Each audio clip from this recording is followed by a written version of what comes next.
within like the Black community, I would say that there is a bit of an extra stigma, strong Black man and strong Black woman trope. Being able to talk about emotions and talking about feelings is not a weakness. We know that depression and anxiety is highly prevalent in the UK. Someone called me, and I believe it was a Black lady as well. Okay. Which was quite nice in terms of that cultural connectivity that we spoke about. And have a routine. Routines are the best thing for mental health. Like. Chunks of life, chunks of passion, chunks of entertainment, chunks of relationships. So give me some more, give me some more, give me some more. Give me some more, give me some more, give me some more.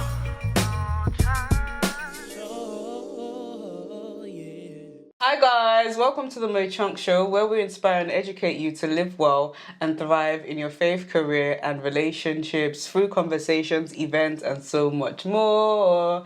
And today's episode is actually a special, something very, very different for you guys, very educative. And I have the amazing Dr Chinny in the studio with me today. Hello everyone. How are you? I'm very good. Yeah, pleased to be here. I've watched the show. I feel excited. Oh, wonderful. I'm sure it's going to be an amazingly informative episode. So this episode is actually in a partnership with NHS Talking Therapies, and we're going to have a wonderful conversation about mental health and also give you lots of information about the service as well. Okay, so thank you so much for joining me on this episode, Dr. Chinny. You're very welcome. Very pleased to be here. Oh, wonderful. Keen to talk to everybody about mental health today. Oh, wonderful, wonderful. I'm sure it's going to be really, really great. But first of all, just to kind of break the ice, Yes. we have a segment called Best In. Yeah, okay. Which is like the part of the show where we say our favourite things from the week. Okay, yeah. So...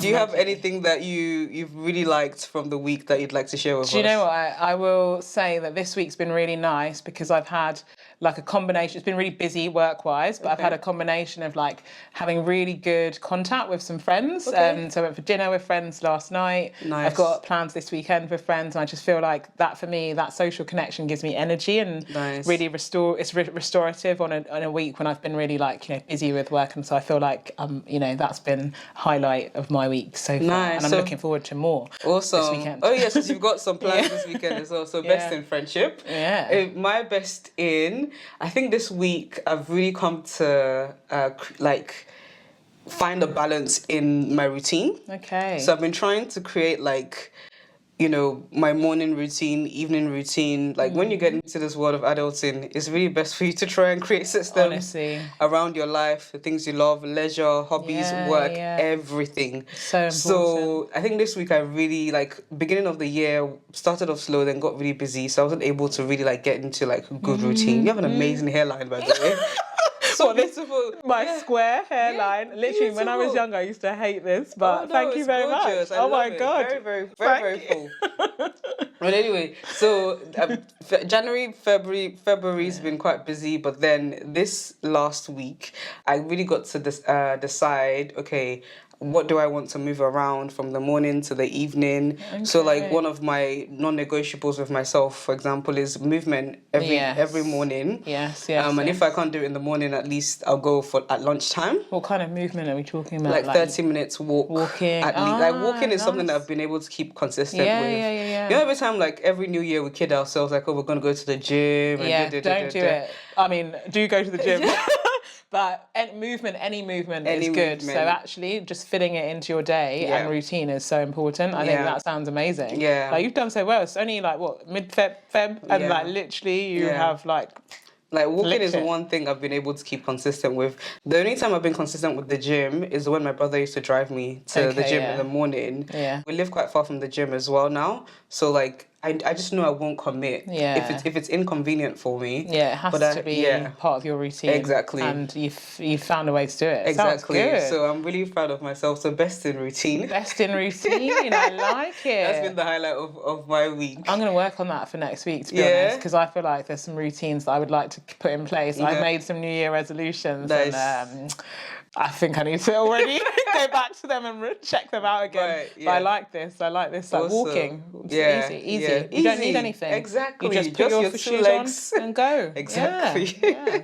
As I mentioned earlier, this episode is in collaboration with NHS Talking Therapies, and that's why we have the amazing Dr. Chinny on the show today to give us some good, health-based, informative answers. Top tips. Exactly. In terms of mental health. In terms of mental health. Lovely.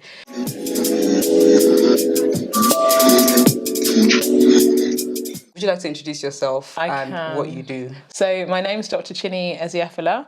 I'm a clinical psychologist, and that just means I have done a doctoral training in working in psychology and mental health. Okay. And I work for NHS Talking Therapies services in North London. Mm-hmm. I've done that for the last, it's a long time now, since 2009. So I've been doing it for a very long time. And I have a specialism in working with people who have mental health problems like depression and anxiety, but also physical health problems as well.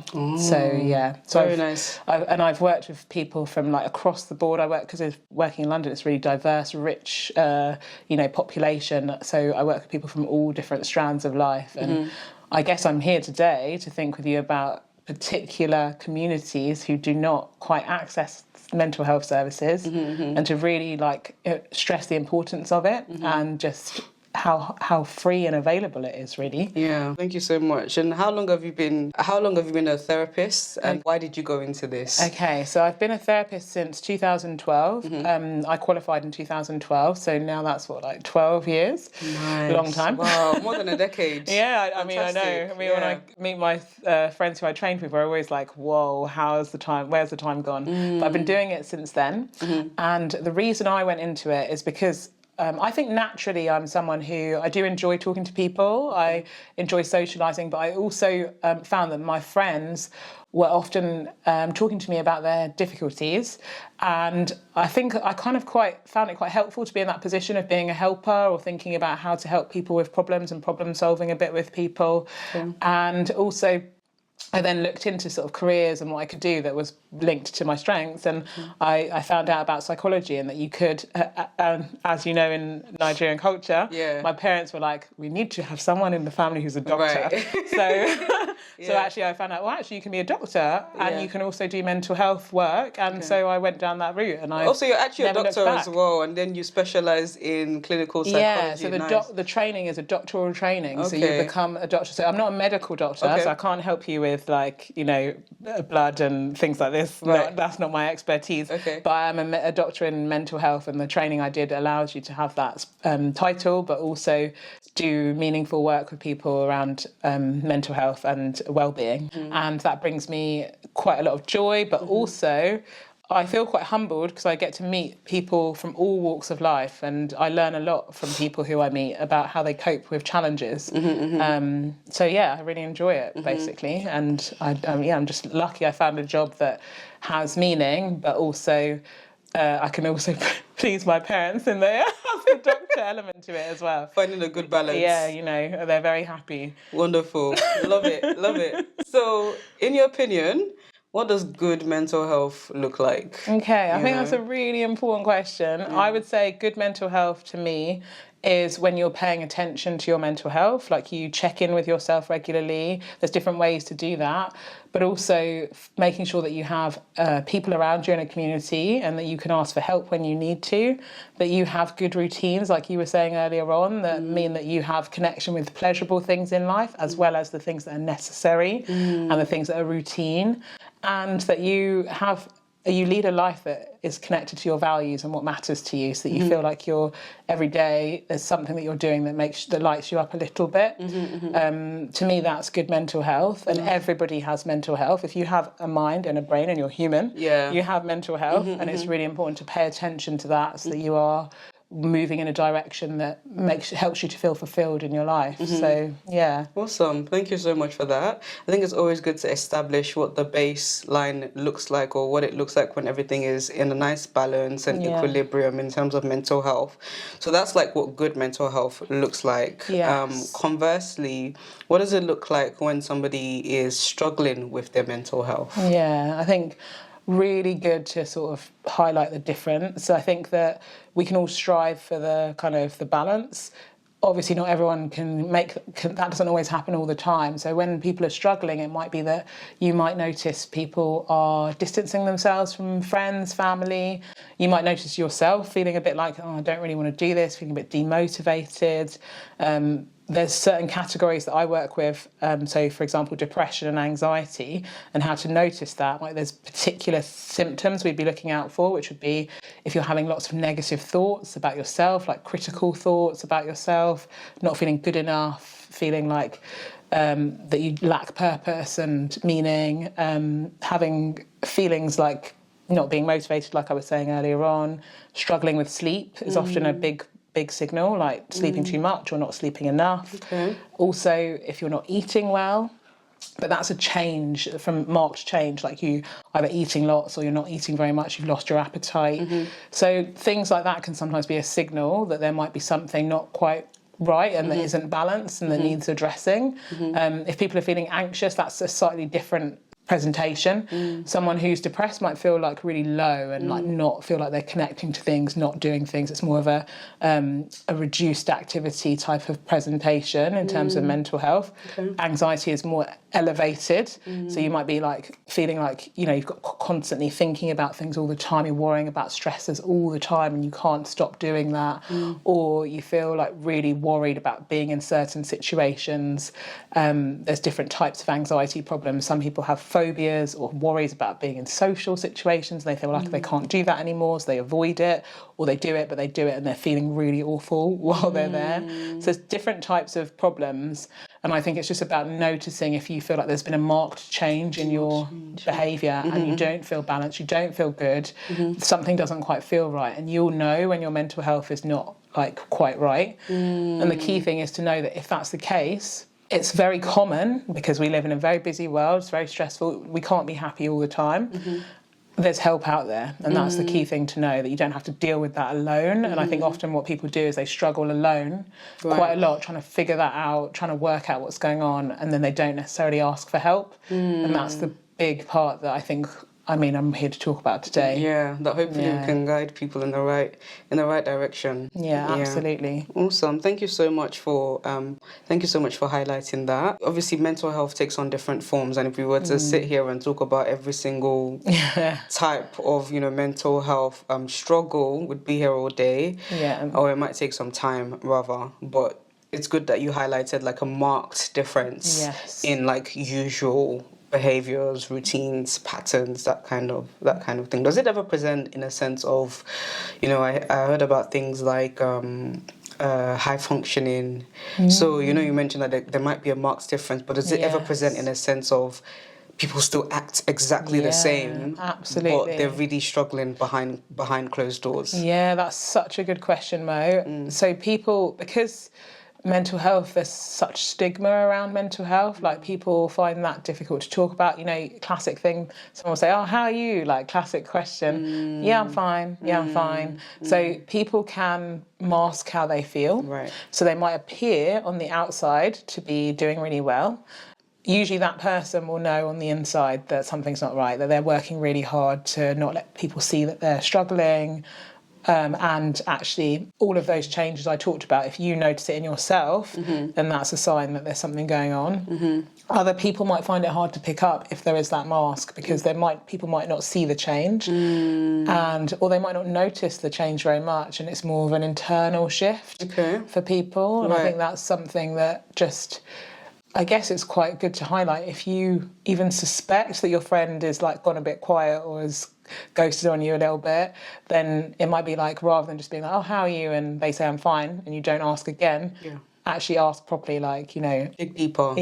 How are you? I really want to know. I don't want to hear I'm okay. Tell me what's going on for you. Something's different, or, you know, I want you to tell me the truth. Like, you know, dig deeper. It's really important. And that can really help people to open up as well, as a friend or a relative or a loved one. Yeah, we know that generally there is like a stigma with mental health, and some people try to keep it to themselves. But especially within like the Black community, I would say that there is a bit of an extra stigma. People aren't trusting or believing in the services of therapists, for example. Yeah. They feel like it makes you weak. You know, there is this, strong black man and strong black woman trope that we often feel like we have to keep up with for our friends and our family members. With that being said, in your opinion, what are some of the mental health struggles that black people in the UK face? So I think that exactly what you described, like those tropes of strong black woman, strong black man, don't show vulnerabilities, really, really important to recognise that those tropes exist, and that actually we can't always it's impossible to live up to that, really. You can be strong, everyone can have that, and that's important. But I do think that actually being able to talk about emotions and talking about feelings is not a weakness. The people I work with, who I see every day, some of whom do come from the black community, are incredible people who work so hard to overcome struggles, and when they come to see me, that's a solution. It's not a weakness. It's a way of working on a problem. And I think it's really important to break down and actually challenge those tropes, because they're unrealistic and actually they create a standard that is quite impossible to meet, really. So I do think that one of the things that's key is being able to recognise those tropes exist and to not feel like you have to live up to them all the time. Sometimes it's helpful. It's a standard to aim for that's good, kind of motivates you, but it's not realistic to be like that all the time. And I think that it's really important that we in the black community talk about this, challenge this, give people space and time to just be human, because the whole range of emotions, anger, sadness, it's there for a reason. Those emotions are important to listen to and respond to, and to think about, okay, when this happens for me, how am I going to cope with that, and how am I going to deal with those feelings when they do come up, and rather than suppress them and ignore them. So I'm trying to have that, really. Are there any specific mental health illnesses that you see more within the black population, of the people that come to see you on a day-to-day basis? Yeah, so I think that what we did a short survey at the end of last year, and what we found was that there are differences between people who identify as being racialised, so people from the black community, Asian communities as well, black Caribbean, black African. What we found was that a lot of people had mental health problems, so they did report that they had mental health problems, but they didn't know that they could seek help with those problems.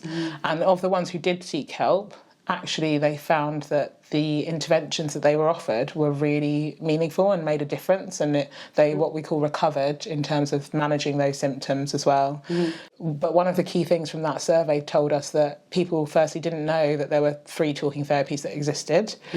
Also that people were not aware that they can self-refer to those services. They don't have to wait to see their GP or to talk to a healthcare professional. One of the things that we've tried to do is to really break down barriers to accessing help from services by just allowing people to come straight to us. You don't have to talk to somebody else to get to us. Come straight to us and just tell us what's going on and be real. So I think that's one of the key things we've kind of found from this survey, that there are barriers for people accessing these services. And that people do experience depression and anxiety. Those two problems are the most common mental health problems. Right, with black people as well? In general, in general, it's two of the most common sort of presentations that are very common. That's why there's a lot of resource that's gone into it in the NHS. And then in the black community, what I would say is that those problems also exist and are highly common, but people don't necessarily access help. And so what happens is those problems can then get worse and lead to other kinds of problems for people.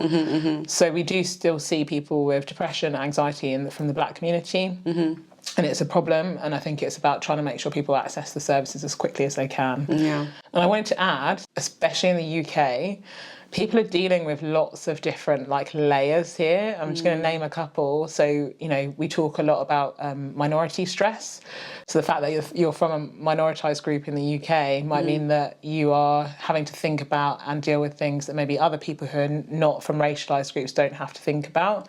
So, dealing with tropes and how to, whether or not people see you in a particular way, and having to, navigate that while you're in the workplace or while you're in education, and having to really extra think hard about, well, how are people perceiving me? Right. Am I having to make sure these people are perceiving me in this way or that way? Do I have to break stereotypes for people? Yeah. Thinking about how you're represented, but also just in terms of some of the issues that some people from the Black community face just because of differences in sort of socioeconomic status. Like there's some factors, for example, in London, we've got lots of people who are from racialised minorities that might be dealing with other problems like housing stress or financial problems or family stress, and all of those factors on top the impact on mental health, and that can be quite a big problem in the Black community. That means that there are lots of things going on for people, but then people feel like they have to deal with it alone and don't really talk about it, because then there's the barrier of,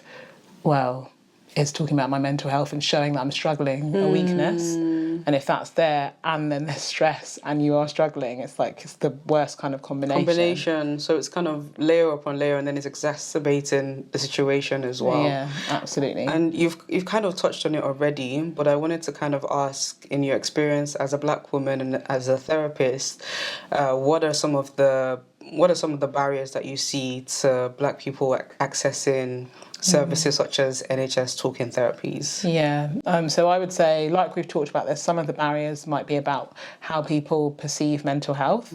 Now, in every community, I think we all have, judgments or attitudes about mental health. So that's in every community, and it's different in every community.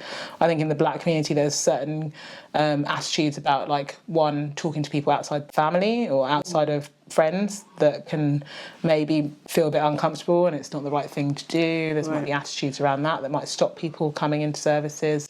Fears about what might happen if you share, like, what's going on for you, especially because we've had if we look at the history in terms of the Black community and institutions, like mental health institutions, there's not a positive history there. So therefore people might feel a bit sceptical or worried, or they might think, if I talk about this, then, I don't know, maybe I end up in a hospital in inpatient care somewhere. And also I think that there are barriers in the services themselves as well. So there's a lot of work that's been going on over the last 4 years, since 2020 and the COVID pandemic, that means that, we know that there are differences in how people experience care in healthcare settings. And so therefore there's a lot of work that's going on in terms of trying to think about how those services can shift and change in order to engage communities as well, by involving people from communities in the development of services. So like Talking Therapies, we've got lots of outreach work that we might be doing, trying to go into places where we expect people to be, working or living, and trying to ask about, how can we make these services better for you, and letting you know that there's a free service that you can come to. We have staff within the services who are from the communities as well, like from the Black community. There are way more psychologists who are Black, African, Black Caribbean, Black Afro-Caribbean than ever before. It's phenomenal. Beautiful. In the 12 years I've been working here, it was really different at the start. Now that it's amazing to see so many people coming through the system, and so therefore there's people who represent you in the services as well, and so that's important. And so there's a lot of changes that are happening within the services to also engage people. So the barriers exist within attitudes people might have about mental health, but also in the services. And if we're trying to work on both, me being here with you today is to sort of tell people about this, and that this help is there if you want it, and you don't have to struggle alone, and you don't have to be perceived as weak, or there's a problem in you that means you're seeking help. Actually, you're seeking help, and that means you're looking for a solution.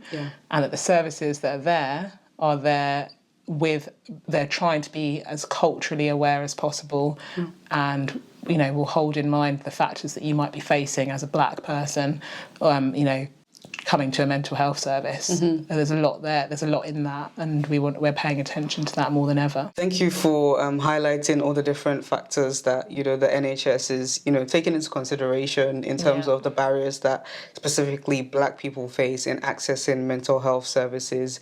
Away from Talking Therapies, would you say that things like cost is, because I know Talking Therapies is free, which is amazing. Do you know what? Let me ask you this question: what is Talking Therapies? What does it entail? Why is it a service that you know, is slightly more accessible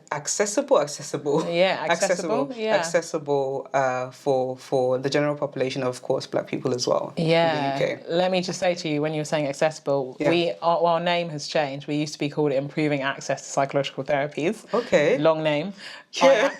We are now called NHS Talking Therapies for depression and anxiety. Mm-hmm. Now, the reason this exists is because we, when I say we, psychologists, people who work in mental health, we know that there are two very, very common problems in terms of mental health, which is depression and anxiety. So like about a fifth of people, like 20% of people, will have those problems across the UK.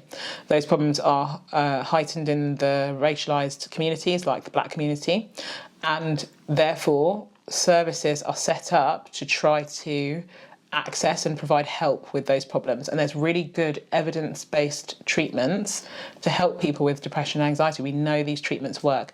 And these treatments, talking therapies, the evidence suggests that talking therapy is better than medication. So that's why a lot of money from the NHS has got into, let's help people to access these talking therapies that have good research base, that we know will help you if you have depression or anxiety. And we know that depression and anxiety is highly prevalent in the UK.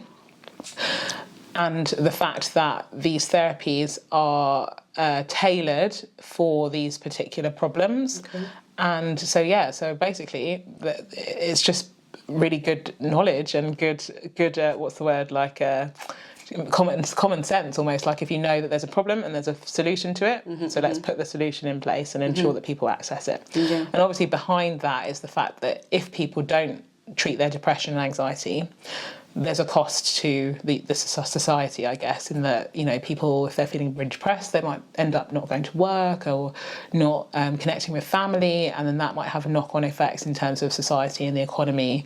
So, and people might are more likely to have health problems if they have depression and anxiety. That costs more costs to to society. So we're trying to like nip things in the bud almost, like, and give help where earlier on in the process in terms of a mental health journey. So if you just start noticing that there are problems and there's a marked change and you know that it's not quite right and you're wanting to find out what's going on and have an assessment with someone just to try and think about, okay, is there anything to help me with this problem as early as possible?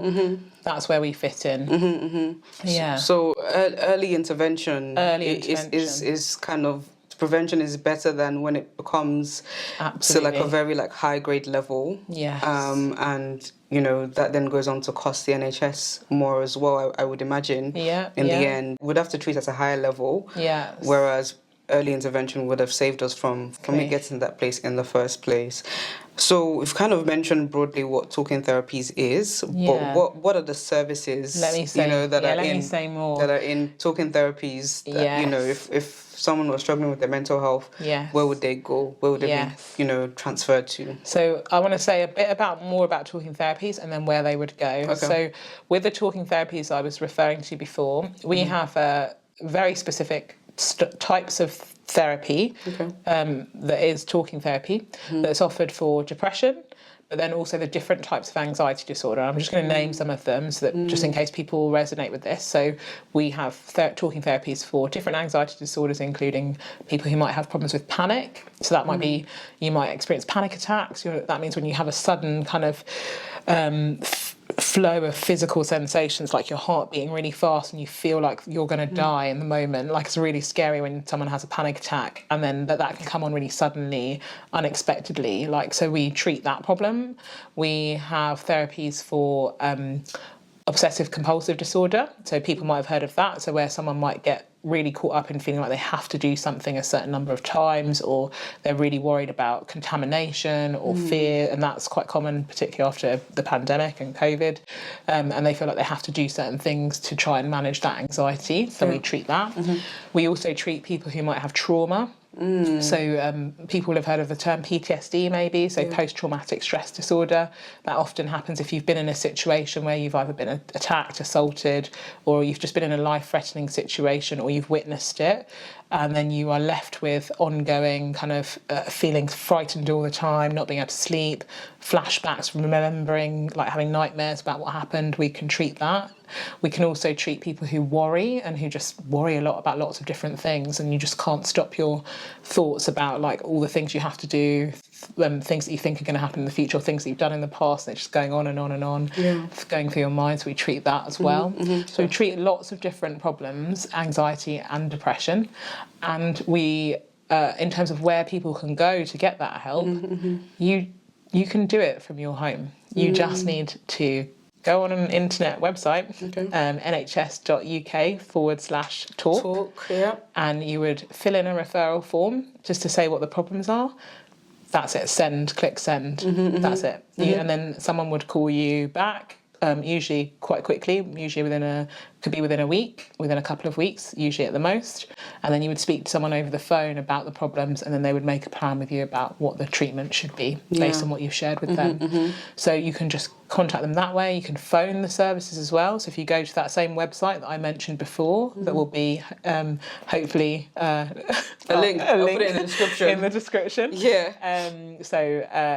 Basically, if you go there as well, you can find out about the service in your area. So every area has a talking therapy service across the country, and then you can just call them if you want to as well. So you can email, you can call, you can fill in a referral form online, and you would just access the service directly. No need to go to your GP or see anybody else.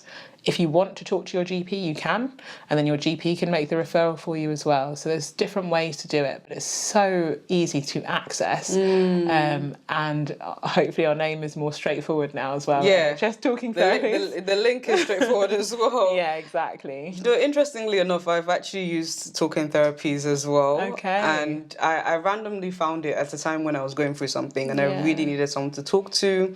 But like, you know, costs of therapy can be like a barrier to access sometimes, especially if you need like multiple sessions. So I went online and I was looking up like free therapy. And then I found the NHS Talking Therapies. I was really like amazed that this was available. So I went on that, and then I filled in the form as you said. And I used it. So even when you know, this came into my inbox in terms of let's talk about Talking Therapies, I was really, really excited because I know it's a service that I've actually firsthand used at a time when I really needed someone to talk to about some of the anxieties that I was facing. And just like you said, within a week, someone called me, and I believe it was a black lady as well, which was quite nice in terms of that cultural connectivity that we spoke about. And, you know, it's amazing that you said as well that there's more black Afro-Caribbean people within mental health spaces now. And sometimes it just helps slightly in terms of connecting and also them understanding your background a bit better. That doesn't mean that, you know, if you were to be connected with a white therapist, they wouldn't be able to, you know, help you with your situation. But sometimes just that cultural sensitivity with someone of the same race as you can make it, and I think that really helped. So we had a few sessions, and it was nice. It really helps me to overcome some things because I was able to. Sometimes it's just about getting it out from here. Sometimes people do pens and paper. Some people talk, you know, and it was really, really helpful. It was really, really helpful. I'm glad. I was going to say, it sounds like you had a good experience. I did. And many people can have those good experiences and not feel so alone with problems. And it was free. I was amazed that it was free. And it's free. Like, it was like almost, I didn't believe it until I had my first session, you know? You're like, are you going to send me a bill after? It was really good. It was really good. I'm pleased to hear that. So I've obviously talked about my experience, but like based on statistics, how effective are these services? Are there any like reports that say this works? And how well that works as well? So depending on how statistical you are, like I think you can, all of the data that we have about people who go through talking therapy services actually is publicly available. We have to submit lots of information. We ask people to fill in questionnaires when they come to see us, and we monitor them at the beginning of treatment, in the middle, and at the end. We sometimes get people to fill those in all the way, and those questionnaires basically measure change, measure symptoms that you might be having. And what we know is that people who access talking therapy services, we expect people to recover. Like, we've got a recovery rate of 50%, and all of the services aim for that. So half of the people who come through the services will do well and will have a change in their symptoms based on the questionnaires that they fill in. So, and if you are really statistical, you want to look up that data, you can look up like NHS Talking Therapies reports or data, and you can see, like, basically in your area how people do. It's also even split up into looking at different demographics now as well in terms of how people do. And what I would say is that actually over the last sort of 6 years, there's been a conscious effort to really think about the Black community and racialised communities. There's been phenomenal increase in recovery rates for people from racialised backgrounds in talking therapy services as well. So when I say recovery rates, it just means people who've done well once they've come into the therapy at the end, feeling like they've recovered, that they feel better. So we have done really well in this population, and so that just shows that it can work. The problem we've noticed, though, is that not that many people come to the services from these racialised backgrounds, like from our Black community. And so therefore it's like, we know that people have the problems. The solution's here. It works. It's effective. So what's going on? It's more of the barrier, and which is why we do episodes like this to get the word out there about talking therapies. That is really amazing. I think we mentioned it before, but just to kind of state it clearly, how or where do we access these services? So the best way is you can do it from you're sitting in your own home, like you're in your place. Get your computer, like if you have one. Go on your phone and go to nhs.uk/talk. And you just need to look up where your local talking therapy service is, fill in a few details on the website to self-refer through a self-referral form, or you can look up the contact details for the service. You could email them or phone them, and you can access the service directly, all for free. Amazing. And it's really great that they have different ones for different boroughs as well, because where I was living before, I noticed that it was that particular, but it's nice that there's different. I didn't know that there was like every area. Wow, that's really good. So all over England, you will have access to these talking therapies for free. Amazing. So that's nhs.uk/talk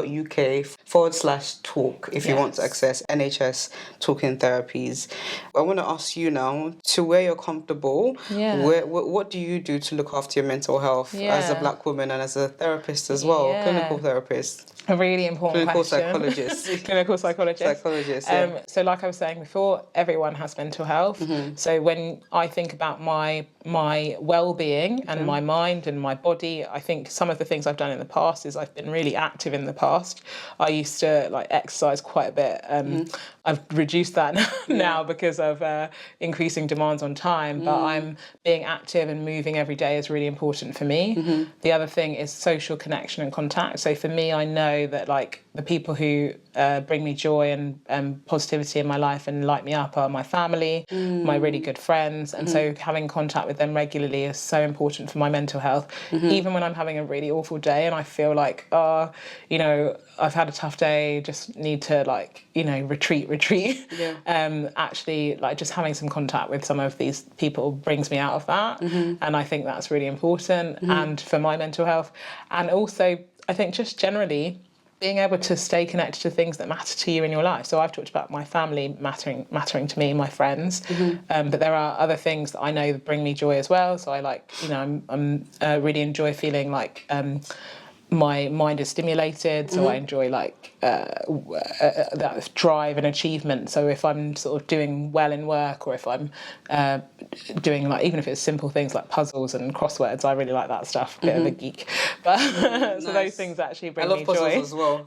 Apparently it's a woman thing. Men like challenges, and women puzzles. Solving problems. But physical challenges. That's fine. But if it's just let me figure this out on this little piece of paper, that brings me joy. And I think for most people, as long as you pay attention to those things that bring you joy, if you're connected to them or not. And if you're not, then thinking about, okay, well, how can I bring that into my space? Because that will help me even if I'm really struggling. And sometimes we might not feel motivated to do that if we are struggling with our mental health. So if you have those friends around you as well who kind of can poke you a bit and be like, hey, you're not coming out again. Like, no, you're coming out or I'm coming to your house. That can help as well, you know? So, yeah. Nice. I find like on my side, sometimes little things like water. Yeah. Just water on my skin or like just looking at like a body of water. I think it must be a sensory thing, just kind of bringing yourself back down to earth. Like I'm Yoruba, as some of you know, some of you may be new watching this, and in Yoruba we calm down is farabale. So that means that it literally translates to ground yourself. Yes. Or touch the ground, touch your body on the ground, but that means ground yourself. So I find that those kind of things just help to ground me. A little bit water is like a major thing for me. I love to just, like a shower in the morning wakes me up. Exercise, we have a love-hate relationships. I do because I know it's good for my body. But after you do feel good. You never feel bad after like it's the motivating yourself to get there in the first place. Exactly. You never feel bad after a workout. But what you were saying about grounding yourself, like honestly, like that's something that we use in our therapies with people all the time. Like we call it dropping anchor, or like taking a moment to really be present in the here and now. So like it's so interesting that like that exists as a tool, and it's important. And I think there's things like for me, like even just the smells of like hand creams and things like that can be really like about being taking yourself out of your head and just being in the moment. So yeah, I really like that. Nice. What did you say? It wasn't Yoruba? Farabale. So calm down is said as farabale, and if you translate it literally, it means touch the ground. Make your body touch the ground, which is ground yourself. Amazing. Yeah. Now when I have a Yoruba client, I'm going to be like, use my Yoruba. I love it. Where are you from? I'm Igbo. You're Igbo. Okay, fair enough. What's your full Chinny? Chinen, I could say it, but I mean, it's been anglicised, as we know, like going through school, people cannot say my name. And also my family call me Chinny as well. We've got nicknames in our family. Yeah, literally, my mom calls me Chunks. Like she just jokes around with it. We've talked about like the wider population, we talked about the Black community, but now let's focus in on men. Yes. Because we know that, men struggle slightly differently. Absolutely. Or even on a normal day-to-day, they approach their mental health in a different way to the way women do. So what advice would you give to men who are struggling with their mental health? Like, I have a husband, I have a brother. I know that they process their emotions slightly differently. Like, if I was to advise them or if I was to help them, what would that kind of look like? I mean, that's such an important question. I think this is just the gender issue around mental health is huge, but it's like added on by being Black and being a man.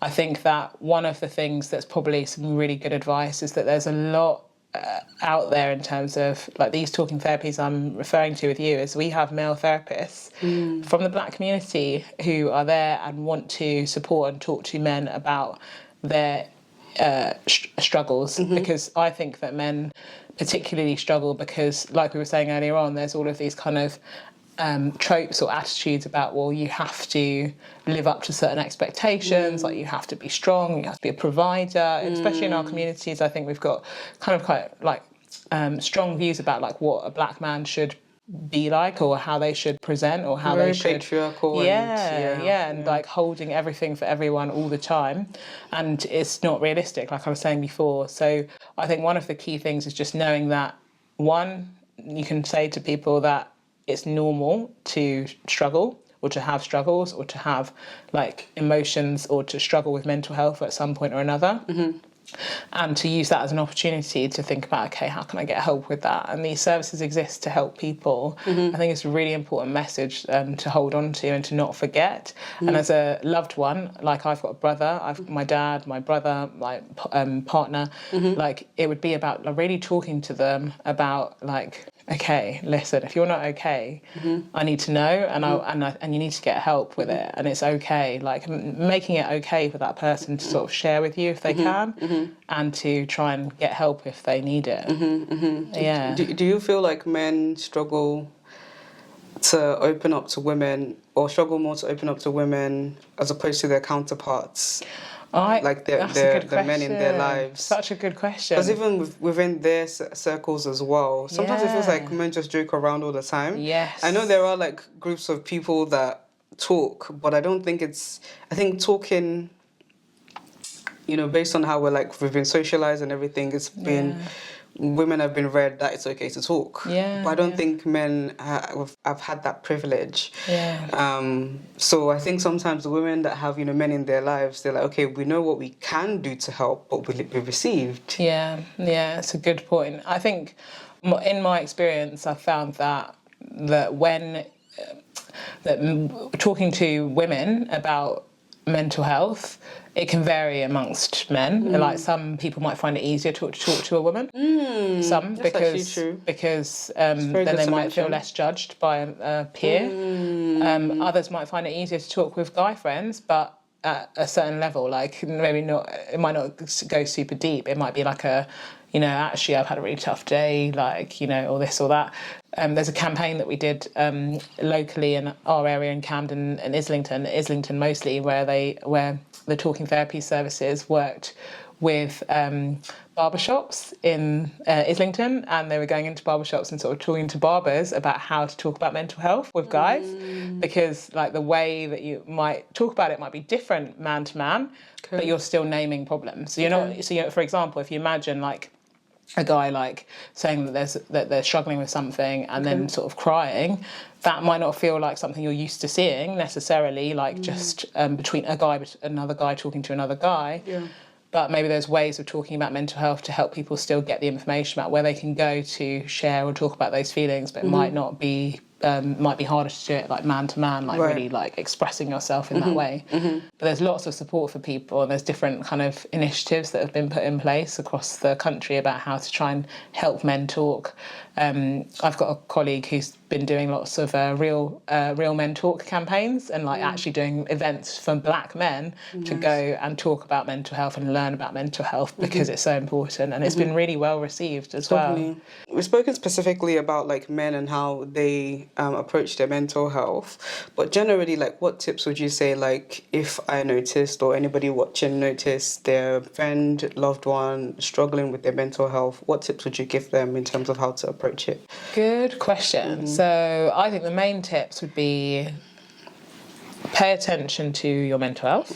So be self-aware, find ways to kind of recognise if there are signs for you that are your signs that you are, maybe what your signs are for when you're not struggling and you're not doing well. Like, so for me, it would be like if I'm feeling way more tired, then it's a sign for me that actually I need to check in with myself, think about like, hey, how am I spending my time? What's going on? It's a sign.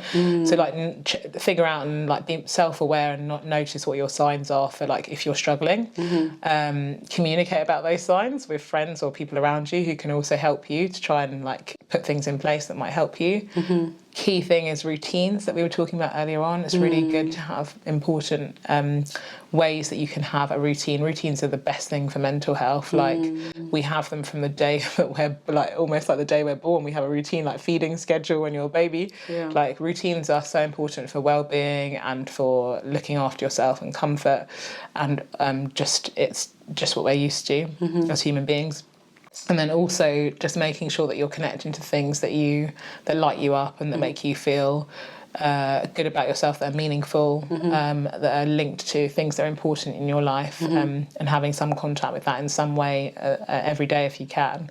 But you have to figure out what that is. So whatever it is that brings you joy, if you can find a way to make contact with it in some small way every day, that will make a big difference for your mental health. Amazing. But then if you're struggling, ask for help and consider from friends, loved ones, family members, and if you're still struggling, think about asking for help from like our services like NHS Talking Therapies. Amazing. So my question of the week to you guys is, have you ever struggled with your mental health? How did you overcome this? And would you consider NHS Talking Therapies as a service to help you overcome any mental health issues? And just last but not the least, I know we already spoke about how to access the service, but we just want to highlight at this point that you can self-refer to NHS Talking Therapies via the link nhs.uk/talk. So nhs.uk/talk to self-refer. Okay, so those were all my questions for you, Dr. Chinny. Thank you so much for answering them in such detail and also sharing a little bit about yourself as well. So to round up the show, we have a segment called Mo Life Gems, where we share like a word of the week or just a bit of advice for them as they go into the week. It can be mental health. It can be mental health related, as we've just spoken about mental health, or it can be general, just anything to kind of get them through the next week. Okay, so a top tip to get you through the next week? Quick like word of the week. Oh, okay, so this is going to be really cheesy. Okay, good. Don't say it. So one of the things I always say to all my clients as well is just make sure that every day be mindful, be present, and, you know, do something that helps to ground you, because I liked what you said there. And that's, I think, a really important tool that can help no matter what. So if you're having a difficult moment, feeling stressed, something grounding, like, you know, touch the ground. Touch the ground. You know, I really like it. Touch the ground, I like it, yeah. So be present, be present, be mindful, touch the ground. Awesome. And I think I'm going to go off of my best in for the week, and just to say that there is no success without systems. So whenever you have an aim or a goal, something that you're working towards, whether it's physical, mental, spiritual, make sure that you are creating systems, have your goal in mind and work backwards, making sure that you are putting things in place on a daily basis, on a weekly basis, on a monthly basis. Get very specific about how you're going to, you know, approach and achieve that goal step by step and do those things. So don't just create the system and not do them. Work with the system as you go along. Adjust the system as needed to suit your lifestyle, to suit your goals. Just make sure that you're creating those systems because without systems there is no success. Create them, show up, and then success becomes more achievable. I love that. That's amazing. Are you sure you're not a therapist? I think you're a therapist too. Man, I'm many things. Teacher, therapist, student. Love it. Amazing. Thank you so much, Dr. Chinny, for joining us on this episode. Thank you for Where having can me. we find you? You can find me at nhs.uk/talk. Fantastic. Thank you guys so much for tuning in to today's episode. Do make sure you like it if you liked it. Share it with your friends. Comment below on the things we spoke about. And subscribe to this channel for more. Until next time, guys, peace and love. Peace and chunks.